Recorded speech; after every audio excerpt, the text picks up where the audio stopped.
Bismillahirrahmanirrahim. Alhamdulillahi ahkamil hakimin. Wassalatu wassalamu ala sayyidil anbiya'i wal mursalin, sayyidina wa maulana Muhammadin habibi rabbil alamin, wa ala alihi wa sahbihi wa man tabi'ahum bi ihsanin ila yaumiddin. Amma ba'd. Para muhibbin rahimahumullah,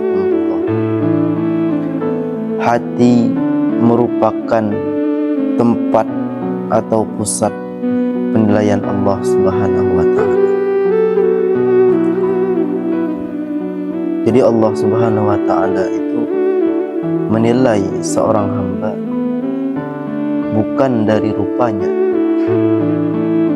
dan Allah Subhanahu wa ta'ala juga menilai seorang hamba bukan daripada banyak hartanya, banyak istrinya, mewah rumahnya, bukan. Tetapi Allah Subhanahu wa ta'ala menilai seorang hamba itu daripada hati. Hal ini sesuai dengan sabda Nabi Muhammad sallallahu alaihi wasallam, "Innallaha la yanzuru ila suwarikum wa amwalikum, walakin yanzuru ila qulubikum wa a'malikum."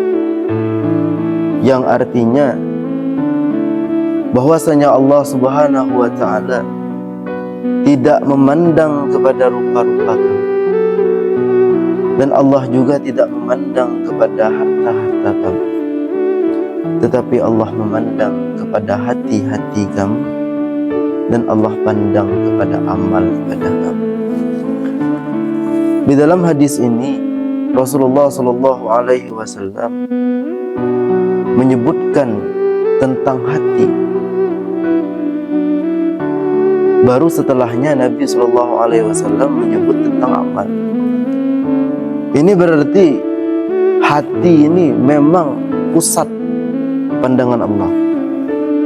Jadi apabila hatinya bagus, amalnya pun ikut bagus. Begitu juga sebaliknya, apabila hatinya jahat, amalnya pun menjadi jahat. Maka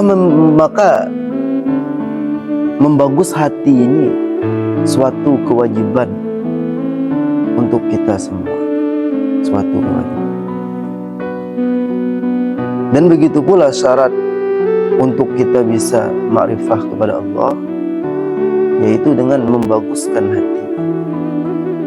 Nabi Muhammad sallallahu alaihi wasallam itu setiap hari berdoa. Apa doa Nabi? Allahumma ja'al sarirati khairan min alaniyati. Ya Allah, jadikan batinku lebih baik daripada zahir. Wa ja'al alaniyati salihatan. Ya Allah, jadikanlah zahirku pun baik. Nabi sallallahu alaihi wasallam setiap hari membaca doa tadi, meminta kepada Allah, ya Allah, berikanlah batinku ini baik.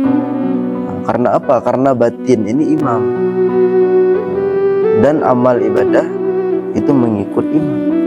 Apabila imamnya baik, baik juga makmumnya. Apabila imamnya jahat, maka jahat juga makmum. Hal ini sesuai dengan sabda Nabi Muhammad SAW, "Ala fil jasadi mudghatan, idza saluhat saluhal jasadu kulluh, wa idza fasadat fasadal jasadu kulluh, ala wahyal qalb." Ketahuilah bahwasanya di dalam jasad kita ini ada segumpal daging. Apabila daging tadi bagus, maka bagus pula seluruh jasadnya. Dan apabila daging tadi rusak, maka rusak juga seluruh jasad. Maka sepatutnya bagi kita membaguskan daging tadi, yang membaguskan hati. Setiap hari terus kita riyadhahkan untuk membaguskan hati kita. Kita buangkan di dalam diri kita, di dalam hati kita itu sifat-sifat yang jahat.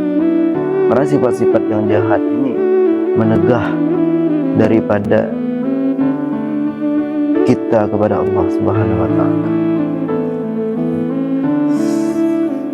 Apabila manusia menghendaki hatinya bagus, maka dia harus menghidupkan hati dan menyenari hati. Bagaimana cara menyenari hati dan menghidupkan hati?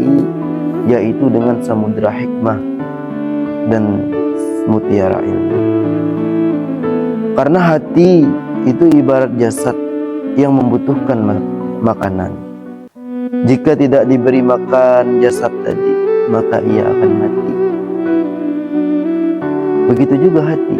Jika hati tidak diberi makan, maka hati kita pun akan mati.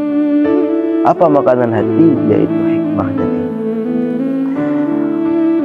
Sebagaimana yang dikatakan oleh Imam Fathul Musili kepada murid-muridnya, alaysal maridu idza muni'a at-ta'am wasyarab wad-dawa yamut.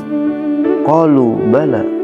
Qala kadzalikal qalb idza muni'a anhu al-hikmatu wal ilmu salasata ayyamin mata idz ghadha'ul qalbi al-ilmu wal hikmah wa bihima hayat. Jadi Imam Fathul Musali mewasiati kepada murid-muridnya. Apa wasiat beliau? Beliau bertanya kepada murid beliau, bukankah orang yang sakit apabila dia dicegah makan dan minum dan obat-obatan, orang sakit tadi akan mati? Qalu, para murid beliau berkata, na'am, iya. Jika orang sakit itu tidak diberi makan, tidak diberi minum, tidak diberi obat, ia akan mati, kata para sahabat. Qala, lalu berkata Fathul Musili, kadzalikal qalb, seperti itu juga hati. Idza muni'a anhul hikmatu wal ilmu, apabila hati tadi ditahan hikmah dan ilmu, salasata ayyamin, 3 hari, mata, maka hati pun akan mati. Idz ghadha'ul qalbi al-ilmu, karena makanan hati itu ilmu wal hikmatu dan hikmah. Wa bihima, dan dengan ilmu dan hikmah, hayatuhu, hidupnya hati. Nah, jadi apabila kita selama 3 hari tidak memberi hati kita makan, kita tidak mempelajari ilmu agama, kita tidak mendengar hikmah-hikmah, hikmah Al-Quran, hikmah perkataan Nabi, hikmah perkataan sahabat, hikmah perkataan tabi'in, hikmah-hikmah masyayikh, tidak kita beri makan hati kita dengan ilmu dan hikmah tadi selama 3 hari, maka hati kita pun akan mati.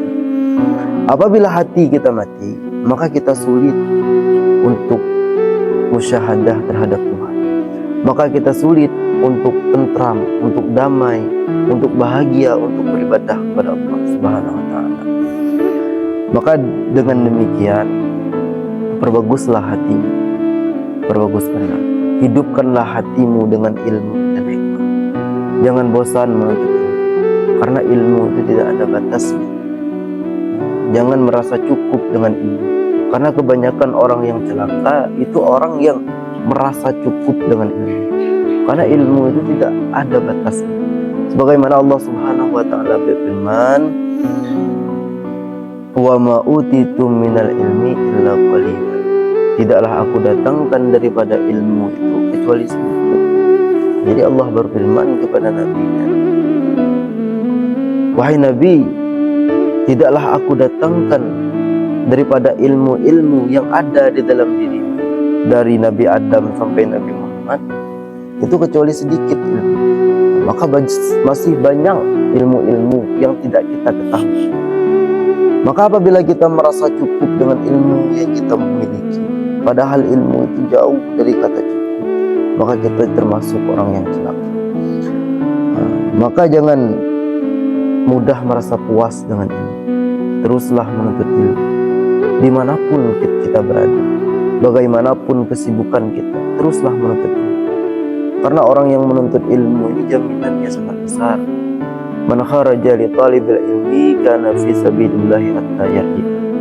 Barang siapa yang keluar hal keadaannya menuntut ilmu, maka dia akan dicap orang mati syahid sampai dia kembali ke rumah. Jadi orang yang menuntut ilmu itu sangat besar pahalanya, sangat agung kedudukannya di sisi Allah, sangat mulia kedudukannya. Jadi kalau kita mau menjadi orang mulia, maka belajarlah. Kita cari pengetahuan tentang agama, maka kita akan mulia di sisi Allah. Allah Subhanahu wa taala juga menjanjikan kepada orang-orang yang berilmu dengan Allah tinggikan derajatnya di sisi. Sebagaimana Allah Subhanahu wa taala berfirman, yarfa'illahu alladziina aamanu minkum walladziina utul ilma darajat. Allah tinggikan derajat orang-orang yang beriman dan orang-orang yang berilmu di antara kalian beberapa derajat. Jadi alangkah mulianya orang berilmu, alangkah mulia.